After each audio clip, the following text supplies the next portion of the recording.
I saw a fact. Yeah. Every driver that's won in Red Bull has double letters in their Vettel, surname. Weber, Ricciardo, Verstappen. Yeah, so Yeah. whoever ends up taking over a Red Bull seat one day, if you don't have double letters in your name, Gonna you are happen. gone. Very, very sorry guys. I drove like an idiot today. Round on Perez! no, not again! No! Oh, fuck!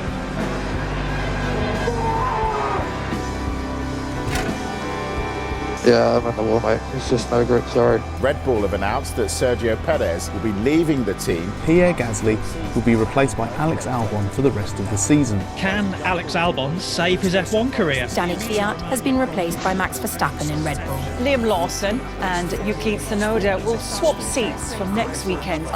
Daniil Ricciardo has been dropped by the RB team. Daniil Ricciardo out. Almost certainly that is the end of his Formula One career. Daniil Ricciardo once said that Red Bull drivers without double letters in their names will be gone. Now, as real as that sounds, it's unfortunately false since Daniel himself is also gone, and Daniil Kvyat, who also has 2 consecutive letters in his name, was fired, and his 28-year-old girlfriend got attracted to a 19-year-old. And this is because Red Bull can be the most unhealthy team in Formula One. Ferrari is known for traumatizing their drivers. Williams swap their drivers like they're flipping couches on Facebook Marketplace. Mercedes prioritized one of their racers for more than 5 years, while McLaren is known for being extremely fast but slow at certain times. And Red Bull are all of those traits combined. A team that has traumatized their drivers, then fired them when their mental state is at an all-time low because they can't keep up with the guy that they've prioritized for more than 5 years, which makes them both fast and slow at the same time. Red Bull can be so shit that going from their junior team to the main one actually feels like a demotion. And what makes Red Bull the toxic team we all love and absolutely fucking despise is because of controversies. This is a team that's had drama since day one. That Drive to Survive could just be about Red Bull, and it would still be 7 seasons long, like in the 2013 Malaysian Grand Prix. In the race, Red Bull told Sebastian Vettel to stay behind Mark Webber, and told both of them to turn on Multimap 2-1, an engine setting to hold position. But Vettel refused and overtook Mark, giving us the controversial Multi-21. Multi-21's it. Yeah, Multi-21. So then Webber almost decides to ram into Vettel after the checkered flag. Valid crash out. In 2016, Daniil Kvyat nearly kills 2 Ferrari drivers by role-playing as a torpedo and then gets replaced by Max Verstappen mid-season. In 2018, after having tension throughout the entire year on who should be the #1 driver, Max and Daniel crash into each other in Azerbaijan. Hey bro, watch your jet. Watch your jet, bro. Watch your jet! And then 2021 happened. No, I am not going to discuss this again. But then in 2022, Red Bull was found guilty by the FIA of an overspend of the 2021 cost cap, leading to claims that Max's title was not legitimate.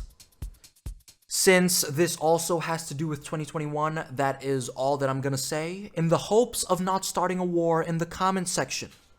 I know it's already too late. But then we had Brazil 2022, where Max Verstappen did not want to let Checo pass him during the race. Don't worry about the DRS, Max. Let Checo through. Let Checo through. Max, what happened? I told you already last time. You guys don't ask that again to me. Sorry about that, Checo. Yeah, it shows who he really is. Now this caused huge drama, generating a lot of hate towards Max, but little do people know that this gesture by Max was possibly motivated because of something Checo did. Now obviously it's just been speculated so far, but people believe that it was because of Checo crashing earlier in 2022's Monaco qualifying. I'm out, man. Sorry. Now this might seem like a usual crash, but if you look at Checo's steering wheel, he did not counter steer to try and save it. You see, what F1 drivers usually do when they're about to lose their car's ass is to try and whip the car back in place. Sometimes it looks like this,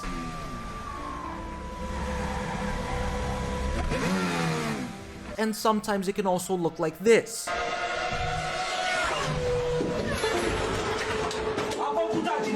and Checo did none of that, therefore producing rumors that his crash was intentional. So what Max did in Brazil was a controversial decision that people still speculate about.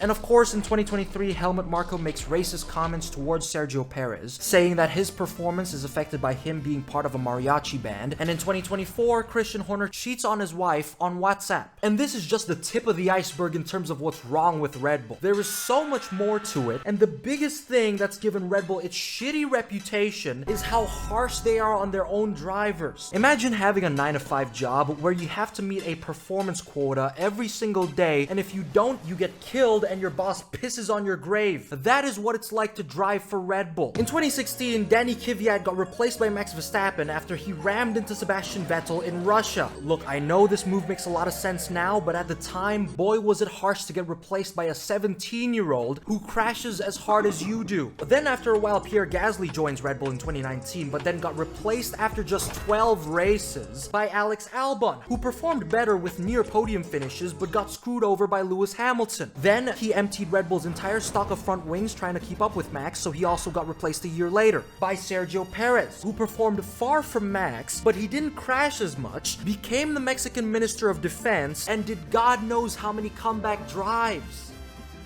At least until 2023, where Checo started fading in performance, crashed the car way too much, qualified behind Logan Sargent, and then got fired a year later. And of course, the one that pissed me off the most was Red Bull's treatment of Daniil Ricciardo, both the first and second time he left the team. The first time, Daniil left Red Bull in 2019 for Renault, since he felt that Red Bull was ignoring him in favor of Max, and did not like the toxic environment that he was surrounded in. But since things didn't go his way, he returned to Red Bull in 2023. And welcome back, 8-time Grand Prix winner and one of the friendliest drivers in the F1 grid, Daniil Ricciardo, to Oracle Red Bull Racing. Now, there's usually a reason why most people don't go back to their exes, and safe to say, Daniil learned a valuable lesson. Because after he secured a seat at Red Bull's junior team, replacing Nick DeBris, who also got replaced after 10 races, Daniil did kinda mid. So then he got fired near the end of the 2024 season, was only informed of it on the day of his final race, and Red Bull responded to Daniil's unemployment post with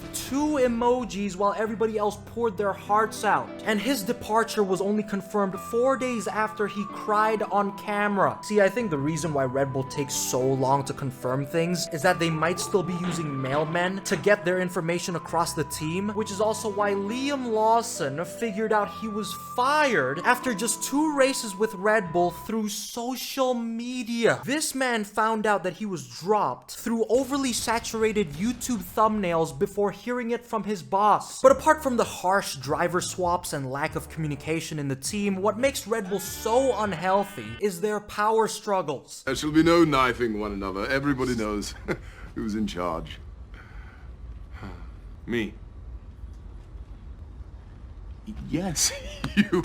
Red Bull is an actual broken home where your divorced gay parents are fighting at every breathing moment. That a Dutch news site published an overview of the Red Bull power struggle in 2024. Now, as much as this is a great graph, it is quite outdated, which is why I'm now going to make my own updated version of the Red Bull power struggle. First off, I remove Adrian Newey since he's now working for the Wingstop team. Second, this father and son relationship should be red, because I believe if you would leave your son on a go-kart track in the freezing winter, grudges are bound to be held. Third, a red line between Horner and any female personnel should be made. And fourth, Helmut Marko should be replaced by Kanye West. Don't worry guys, I don't think that even makes a difference, and matter of fact, I think every single line here should be fucking red, because this team is a shithole. And this power struggle is what makes both Red Bull teams unhealthy work environments, and most of it thanks to Helmut Marko. Look, I know this guy was the one who put Max Verstappen in Red Bull, but he's also the reason behind all the layoffs. Some of them because they were just really shitty choices, but sometimes it's because Grandpa here is ready to execute his own drivers if they don't perform as well as Max in their first race. Into the wall goes Liam Lawson. He's done the same thing at the first couple of turns on the racetrack. You are done. Fired. Do not show your face at the laundry again. And to make matters worse, so many of Red Bull's personnel have been stolen by other teams. Will Courtenay, Rob Marshall, Dan Fallows, Adrian Newey, Jonathan Wheatley. Integral people to Red Bull left in just a span of 2 years. And we've already seen the effects of these departures. Pit stop fumbles, questionable strategy, a big blue tractor. And yes, I do know that some of these people left because money talks, but Adrian Newey leaving to a team with only one driver and Jonathan Wheatley leaving to a team that couldn't do pit stops to save their lives instead of staying at Red Bull says a lot. You know, maybe the reason why Max is so composed in Red Bull is because he's so used to living in a broken home. But obviously that's just the work environment. It won't directly affect drivers as long as they have the mentality to perform. So why can't any of them do that? And well, it's because Red Bull is jack shit without Max Verstappen. To put it in simpler words, Red Bull is in a master-slave relationship with Max. And they're also the bottom in the relationship. Not because they really love Max's Verstappen, but because Max Verstappen can produce insane results if Red Bull builds their car in his direction. I've said this before in the past, Max can be so quick that he actually blinds Red Bull from their car's problems. So Red Bull, in the master-slave relationship, builds their car around Max's input and feedback. And as long as he's quick, there's no questions asked. Which brings me back to Checo, who said the car was fucked in 2023, but Red Bull didn't listen to him because Max was busy winning. And those were the words from Christian Horner's own dirty little mouth. And every driver before Perez pretty much said the same thing. But it's too late. Red Bull has made a car that only drivers who can handle a pointy front end can extract its full potential. For example, in Japan 2025, Max stole pole position from Lando Norris in just one corner by braking later, turning sharper, and going fuck it, it's either first place or I die. And in Bahrain 2025, Yuki did far better than Liam since he prefers an oversteery car, though even he can struggle all race weekend. While Sid the Sloth in the same car was able to drag the Red Bull into pole position again in Saudi Arabia 2025, and also got pole position by gaining so much time on the final corner. How in the fuck did that man drag that lunk of turd into P1? Wait, actually, I think I do know the answer. Max Verstappen just has such a fast and unique driving style paired with a car that's suited best for him. So if you're gonna ask, is it Max that's fast or the car?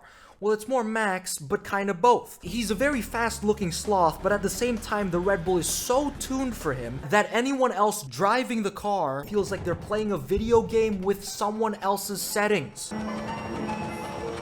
Jesus fucking Christ! But obviously, what if the car is shit? Well, we've seen that a couple times before, and it makes things even worse for Red Bull, because when even Max can't drive it, imagine someone else who can barely handle the car. Also, I find it so funny when Max gets mad at the RB when it becomes a shit box. There was one moment in a free practice session in 2025 where the RB21 was sliding and was so unresponsive going into corners. And Max pretty much went, "Oh, you're sliding? Damn, bitch, I'll show you what real sliding looks like." And then proceeded to slam the fucking throttle.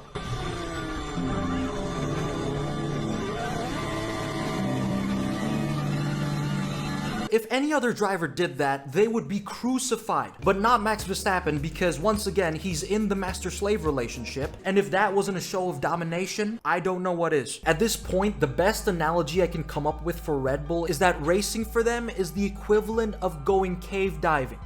And there are 2 rules to going cave diving. 1, you don't go cave diving, and 2, you follow rule number 1. Because an F1 driver going, "Yeah, I want to drive there," is the exact same thing as a cave diver going, "Yeah, I'm gonna go into that cave." And it's literally been given the name the Devil's Anus of Death. But aside from my cave diving rant, since Red Bull's second seat is the equivalent of being the Devil's Anus of Despair and Doom, it's had a ruthless effect on drivers. Pierre Gasly had his confidence shattered, but he thankfully recovered. Alex Albon, confidence also shattered and got sent to Devil's Anus of Death Jr. Then Sergio Perez had the same thing happen to him, but also got clowned online. I'm not leaving. I'm not leaving. I'm not leaving!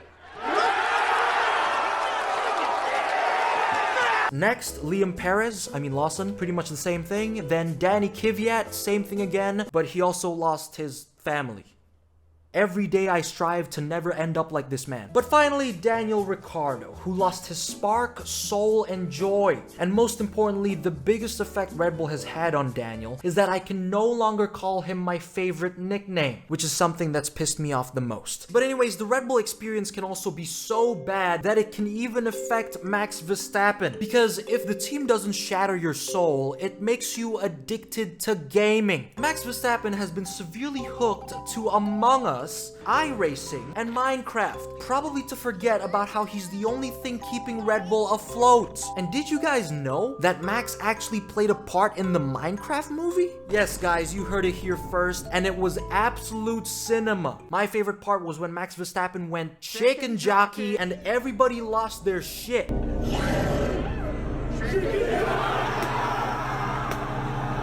Though I think the Minecraft movie should have featured former Red Bull driver David Coulthard as Steve, because not only does he look the part, but no CGI would be needed. I mean, I can barely tell these two apart. So if drivers aren't getting heartbroken in Red Bull, they turn to video games. Like even Christian Horner is affected. I think I saw him gaming a while back playing CSGO. He knows he's there! Come on, whoa! And he doesn't get him! Strip me naked, oil me up, and slap my ass. What just happened? But in conclusion, Red Bull is a fucked up mess, and their solution is obviously to take feedback from both drivers equal. That is what they should have done, especially for Sergio Perez, who they owe an apology to, except for the part where he totaled the car every race weekend. But balanced feedback and improving the team's work environment is Red Bull's long-term solution. That we all know they're not gonna do. Because what Red Bull's actually gonna do is to try to keep Max in the team until he's 85, which is not fucking happening, then pray the car fixes itself. Or try to clone Max. And if that doesn't fucking work, they would just wait for mini Verstappen to grow up, then give the child the Jos Verstappen experience, and there you go, another trauma-filled racing machine.